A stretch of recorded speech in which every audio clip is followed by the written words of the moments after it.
পর্যন্ত আবার চাইছিলেন ইমরান খান এটাকে বাতিল করতে, তার নানিয়াল যে গ্রুপটা এটা আবার কাদিয়ানি, অর্থাৎ ইমরান খানের নানি কাদিয়ানি, সে চাইছিল বিল বাতিল করতে। আল্লাহ তাআলার অশেষ মেহেরবানিতে মাওলানা ফজলুর রহমানের নেতৃত্বে, ওনার আব্বার নেতৃত্বে ছিল পার্লামেন্টে, আবার ওনার সন্তান মাওলানা ফজলুর রহমানের নেতৃত্বে আবার সে বিল বাতিল করতে ইমরান খান নিজে বাতিল হয়ে গেছে।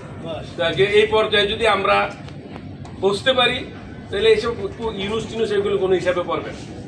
আর ইউনুস যেহেতু কোনো পার্লামেন্টের কোনো কর্তা না, আগামী নির্বাচিত সরকারের মাধ্যমে এটা করতে হবে। বাকি আমরা যদি এই কথাটা বুঝতে পারি, যারা আগামী সরকারে আসবেন তারা নির্বাচনী ইশতেহারে এই কথা নিশ্চিত করেন যে আপনারা ক্ষমতায় গেলে কাদিয়ানীদেরকে মুসলিম ঘোষণা করবেন, পার্লামেন্টের মাধ্যমে আইন পাশ করবেন। এইটা যদি ইস্যু বানাইতে পারেন যে যেই ক্ষমতায় যাবে তাকে আগে এটা নিশ্চয়তা দিতে হবে। আজকাল কিন্তু একটা ইসলামী দলের নামে গ্রুপ তৈরি হয়েছে, জোট বাঁধছে, এটি কিন্তু কাদিয়ানীদের বিপক্ষে না। তাদের আমিররা কিন্তু আগে বলছিল কাদিয়ানী এমন ইসলামদের এমন কোনো শত্রু না যে যাদেরকে অমুসলিম ঘোষণার জন্য আন্দোলন সংগ্রাম করতে হবে। এই কথা ভুলে গেলে হবে না। ওই দলও তো, এই জোটও তো এখানে রাস্তায় মাঠে আছে, মাঝে মাঝে স্বপ্নও দেখে ওনারা ক্ষমতায় যাবেন।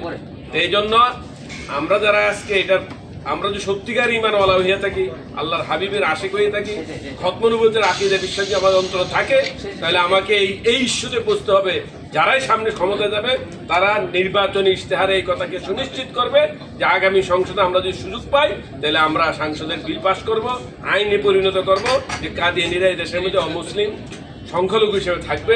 এরপর তারা ব্যবসা বাণিজ্য, লেনদেন, শিক্ষা ব্যবস্থা যা পারে করুক, কোরআন সুন্নাহর বিরুদ্ধে অবস্থান নিবে তো ঠ্যাঙ্গাত কেউ রাখবে না। এই কথা নিশ্চিত করতে পারলে এই আজকের এই বৈঠক সফল হবে। এই জন্য আমি এর চেয়ে বেশি লম্বা বলতে চাচ্ছি, সকলে তো অভিজ্ঞান করুক। আর আরিফ বিল্লাহ সাহেব এই বললেন 45-46 বছর ধরে এই আন্দোলন, যেহেতু চতুর্দিকে